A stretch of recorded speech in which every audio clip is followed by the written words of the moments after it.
Every team, every topic, everywhere. This is Believe.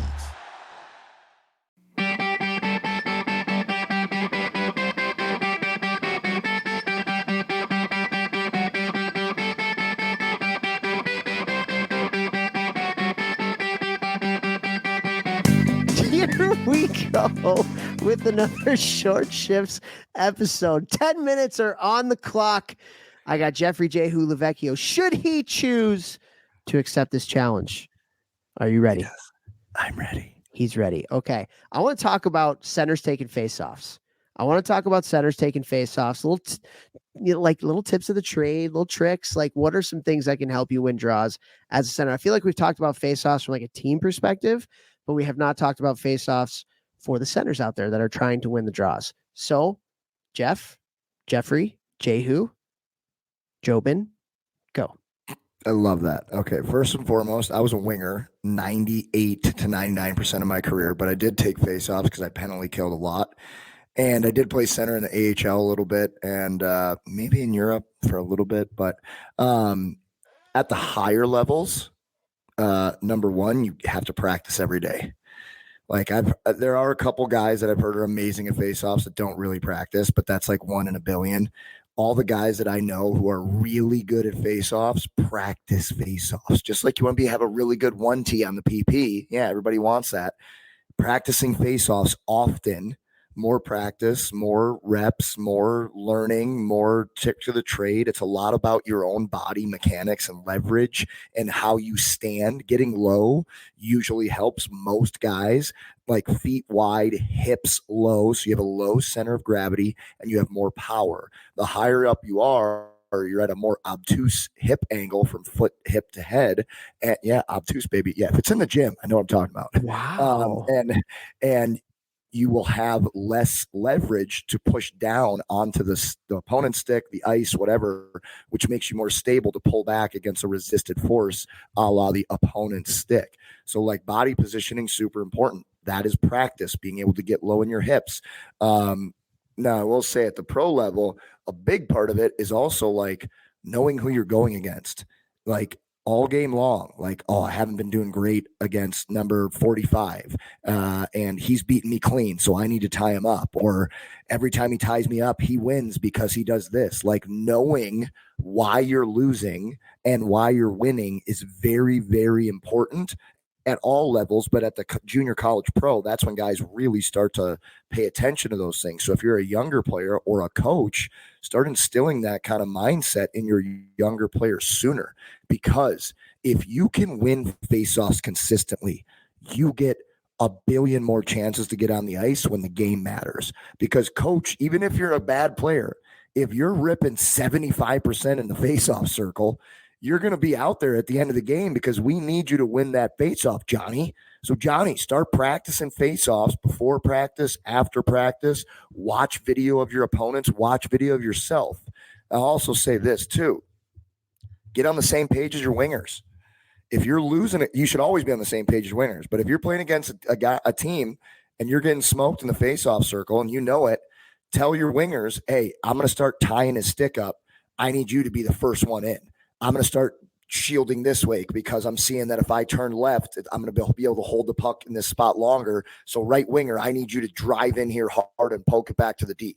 Like, let's tag team this mofo.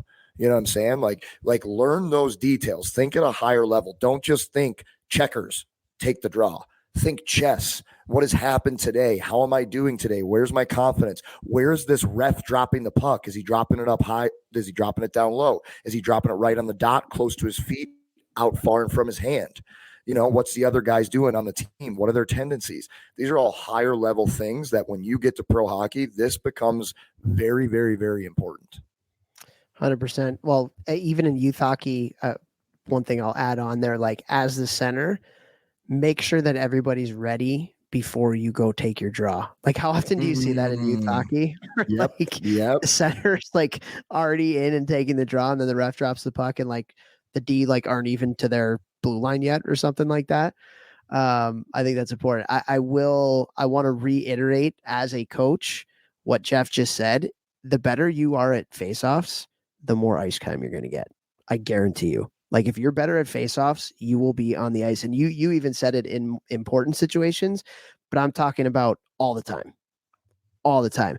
At the end of the day, there in an NHL game, there's usually between 50 and 60 faceoffs in an NHL game. That's 50 to 60 times when there's an opportunity to get possession of the puck. And possession of the puck is gold. That's what all the analytic, like you talk about coaching, what do they talk the most about today? It's puck possession, puck possession, puck possession, puck possession. Faceoffs are the first time to do that. So if you're a center that wins a lot of draws, like you're going to get more ice time, because in the offensive zone, it's an opportunity to attack and potentially score a goal.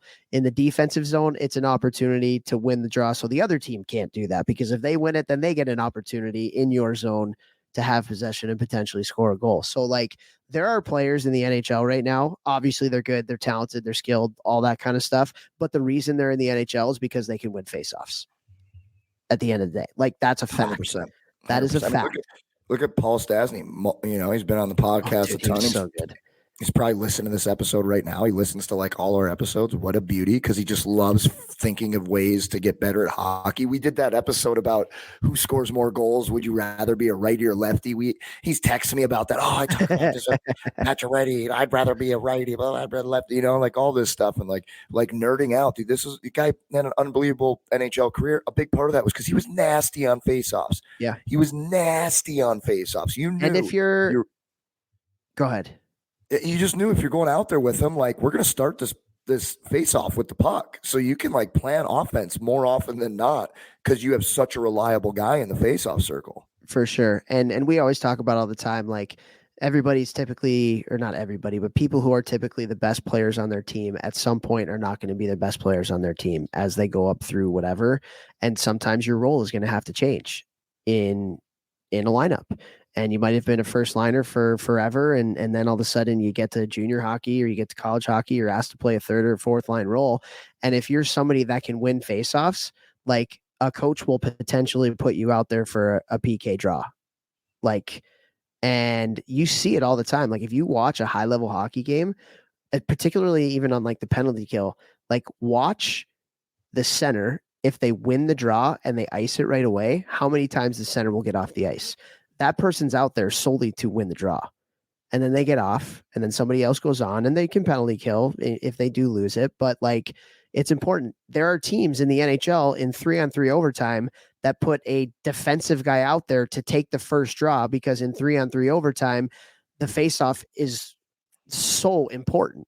It's so incredibly important. So again, you'll see it, like they'll take the draw and then they'll get right off the ice and Patrick Kane will come on the ice, or somebody else that's like not that great defensively, you know? So yes, like taking draws will give you more opportunity to play, particularly as you get to the higher levels. Now, the question I asked, and we have 2 minutes left, I'm a big believer that a faceoff is won or lost before you even take the draw. So your confidence level as a center going in is huge. It's absolutely huge. And we've all been part of games. I played a lot of center. I took a lot of draws. Like, there are guys that like you're like, I'm gonna get this guy every time, you know, like, and then there are guys where it's like, I can't figure out a way to beat this guy. And like it's a mental battle. And so just like we talk about with habits and like being ready and prepared, I'm a big guy on routines before draws. So like whatever it is you have to do to get your mind ready to take that draw, it's kind of like putting a baby to bed for all the parents out there, right? Like you have a bedtime routine. So you read them books and then you sing them songs so they know that it's bedtime. Their body is ready, that, okay, it's my time to fall asleep. Same thing with a draw. Whatever it is that you have to do to get ready. So for me, I always talked to whatever defenseman it is that I was trying to win the draw back to. I'd say, hey, it's coming back to you. I'd tap my stick on the ice twice. I'd tap my shin pads, and then I'm ready to go. So like have a routine, and it doesn't have to be mine, but have a routine before that. What you said at the beginning, be low. That's really important. Be really low. Like the lower you are, the lower your center of gravity, and this is Vex, you in the gym, like the more power you're going to have in your draw. For me, I always wanted to beat the guy to the spot on the dot first. So I was all about quickness. Like I was not a big guy. I wasn't going to outmuscle people. So I didn't do a lot of tying people up or anything like that. But I felt like if I beat the other person's stick to the center of the dot first, I was going to win the draw. So a lot of it is, and this is stuff that you can do, like you talked about practice, like obviously like taking draws against teammates important, even coach dropping the puck, like, 10 in a row and you just trying to win it back is important. But you can just do hand-eye coordination drills, right? Like hand-eye coordination drills. There's one that I've seen you do, or I've seen somebody do. There's 10 seconds. We're going past it. I don't care. This stuff's important. Where it's like somebody's holding a tennis ball and then they drop the tennis ball and then you have to catch it before it hits the ground type stuff. Like that can help you with your face-offs. So like I'm a big believer in quickness, hand-eye coordination. Other guys out there who are bigger, stronger, meatier, they might be tying a guy up, right? Tie a guy up and tell your wingers, hey, I'm tying him up, come get it. Or tie a guy up, use your feet to kick it back to your defenseman, whatever it may be. But I was always a big believer in have a routine and beat the guy to the set with your stick to the center of the face-off dot. And a lot of times refs, they actually drop the puck like closer to their toes. Like they're especially at the higher levels, they're dropping it closer to their toes. So you might even want to cheat to that. And the other thing is, if you're not cheating, you're not trying. If you're not cheating on draws, you're not trying. So what's the worst the ref can do if your feet are in an advantageous position, but they're not in those little hash marky things? He's going to tell you to put your feet in the hash marky things. And that's about it. So like get a lower center of gravity, get your feet to where you want them, where you feel like you have the best chance to have leverage on that draw. And like, I'm a big believer in that too. Like if you're not cheating, you're not trying. I love it. Have to. Does that make sense?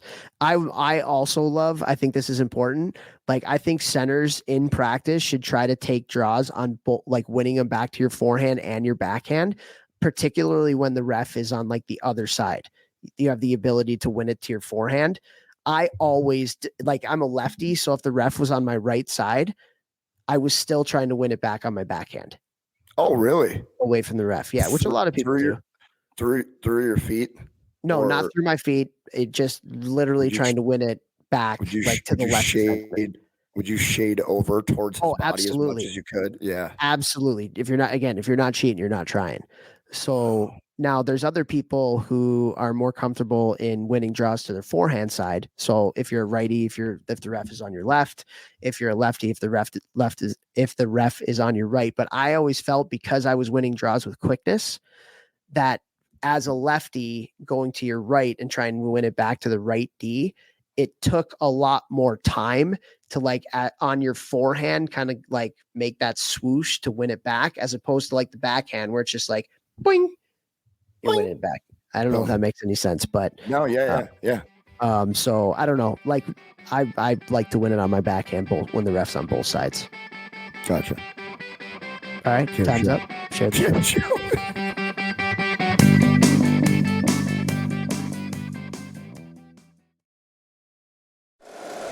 If you like the show, please take a moment to rate, review, and subscribe. It really does help the show to grow.